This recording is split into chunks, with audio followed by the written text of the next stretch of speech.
We saw last week what happens with the medical marijuana law in 2013 that passed. New Hampshire became roughly the 20th state to legalize medical use of marijuana.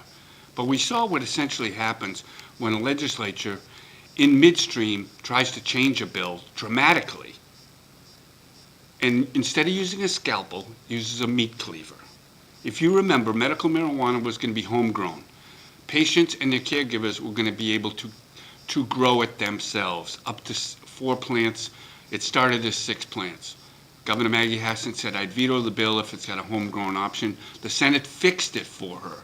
They took all those references to homegrown out, but they didn't clean up the rest of the bill. So we have all kinds of conflicting things in this law. For example, people are going to get ID cards.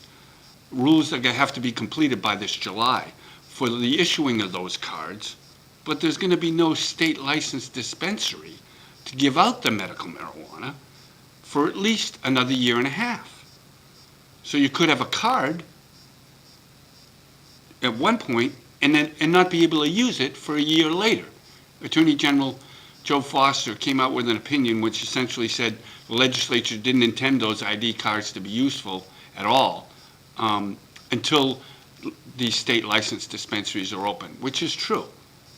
That was the legislative intent. But that's what happens, like I said, when they try to meet a governor's wishes and don't perfect the law as it should be written.